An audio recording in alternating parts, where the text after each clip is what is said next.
Alors bonjour à tous et bienvenue dans cette nouvelle vidéo. Donc aujourd'hui nous allons voir comment trouver sa voie. C'est une question qui est beaucoup posée, beaucoup de personnes se cherchent.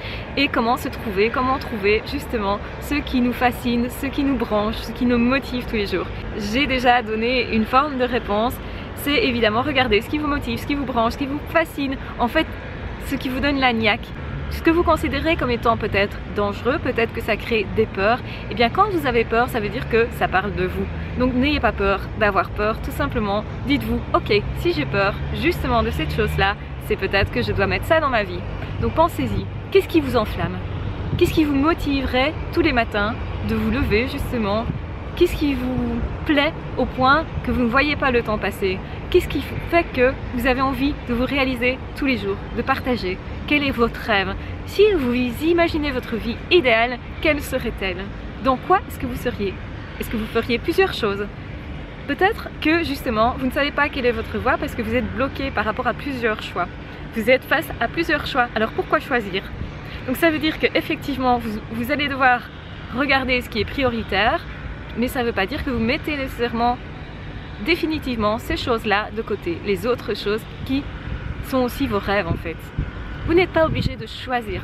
C'est pas parce que la société vous dit que vous ne pouvez pas vous disperser qu'effectivement pour vous ce n'est pas possible de vous disperser. Il y a des personnes effectivement qui ont besoin d'avoir plusieurs projets pour effectivement se réaliser, les réaliser et ne pas rester bloqués. C'est pas très grave de commencer plusieurs choses en même temps. Ce qu'il faut, c'est que ça soit des choses prioritaires. C'est donc de vous débarrasser des choses qui ne vous apportent rien, qui ne vous motivent pas. Les choses dans lesquelles vous vous sentez vraiment avoir peu de motivation, avoir peu d'ambition tout simplement. Ces choses où vous vous sentez perdre de l'énergie, en perte d'énergie. Si par contre quelque chose vous motive, qu'après vous avez l'impression que vous êtes encore moins fatigué ou que vous reprenez simplement du poil de la bête quand vous le faites, c'est certainement quelque chose qui va vous motiver, qui va vous calmer. Donc tout ça, c'est votre voie. Donc effectivement, il est important de reprendre contact avec soi et de se poser la question, qu'est-ce que je ressens? Est-ce que je me sens bien dans telle ou telle activité? Et effectivement, c'est pas toujours évident de savoir ce pourquoi on est fait. Mais le truc, c'est de s'écouter. Le truc, c'est de se débloquer, d'écouter ses peurs en se disant ce ne sont que des peurs et c'est normal qu'elles soient là. C'est simplement que je n'ai pas encore réalisé cette chose-là et certainement parce que ça compte énormément pour moi, ça me fait peur. Simplement aussi parce que j'ai encore jamais fait ça. Donc essayez de faire un petit pas vers vos rêves de manière à vous éloigner un petit peu plus de ce qui vous est confortable, mais aussi de vous habituer à quelque chose qui ressemble à ce que vous voulez faire et sans que cela soit non plus super inconfortable. Tout est une question de bien doser les choses. J'avance par petits pas. Est-ce que j'avance bien vers mon rêve? Qu'est-ce qui va faire que ce soir, quand je vais me coucher, je vais être satisfaite de ma journée? Qu'est-ce qui va faire que justement, je serai fière de moi? Qu'est-ce qui va faire que je me dirai, ok, je suis pas passée à côté de ma vie parce que j'ai fait ça ou ça ou ça? Et nous avons tous des priorités et elles peuvent changer en fonction de nos périodes de vie, peuvent changer en fonction de qui nous sommes, peuvent changer en fonction de nos expériences. Parfois on essaye quelque chose et au final on se dit ah ça c'est pas ce que je veux, c'est pas ce que je cherchais. On essaye quelque chose et peut-être que c'est pas ce qu'on avait imaginé. C'est pas grave, ça fait une expérience supplémentaire. Il faut savoir faire des analyses de ce qu'on vient de vivre, que ce soit positif, négatif, etc. De voir justement ce qui nous a motivé ou démotivé, de voir justement ce qu'on aimait ou ce qu'on n'aimait pas. On était peut-être dans son domaine mais avec une mauvaise équipe ou peut-être justement avec une bonne équipe mais pas dans son domaine. Et donc c'est à analyser pour savoir exactement ce qu'on recherche.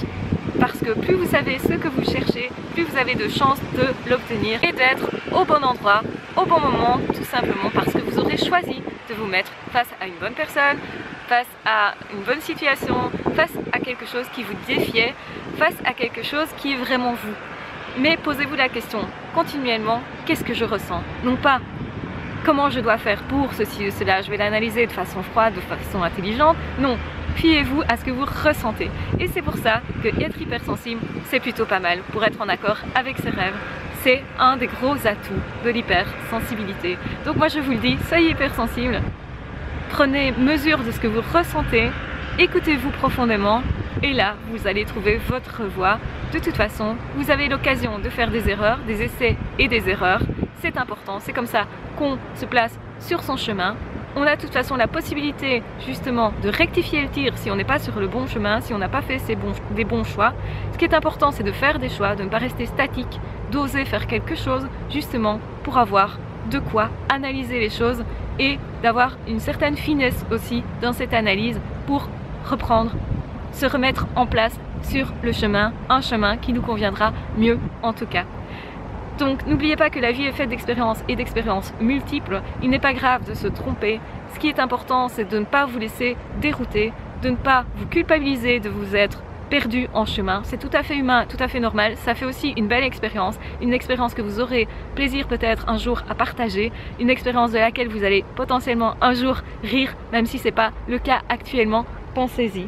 Ah, j'ai une fourmi qui me monte dessus. Madame la fourmi, si vous voulez bien sortir. Je n'ai plus de fourmis. Donc surtout, n'ayez pas peur d'être dérouté par vos essais. Peut-être qu'effectivement vous allez faire des essais et que vous allez faire des erreurs. Et moi je vous recommande de faire le plus d'erreurs possible parce que c'est comme ça qu'on apprend. C'est aussi statistiquement que plus vous allez faire d'essais, plus vous allez faire d'erreurs tout simplement, mais plus aussi vous aurez de possibilités de vous trouver sur le bon chemin, d'essayer de nouvelles choses, que ça vous motive, que ça vous nourrisse. Ce qui est important, c'est peut-être d'apprendre de nouvelles choses.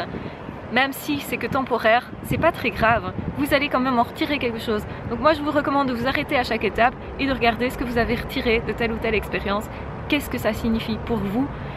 Surtout ne faites pas tout le temps les mêmes expériences parce que ça ne sert à rien. Si ça n'a pas marché une fois, ne refaites pas la même chose. Essayez d'être inventif, de vous confronter à des domaines que vous ne connaissez pas, à des personnes que vous ne connaissez pas, justement pour trouver les bonnes personnes, les bons domaines, ce qui vous motive tous les jours. Et d'oser de plus en plus vous réaliser, être vous-même, vous épanouir, parce que c'est ça qui va aussi épanouir les autres, épanouir vos proches, qui va vous permettre d'être bien vivant et qui va vous donner aussi un certain attrait pour les autres si vous souhaitez rencontrer de nouvelles personnes. Ça va être un atout indispensable.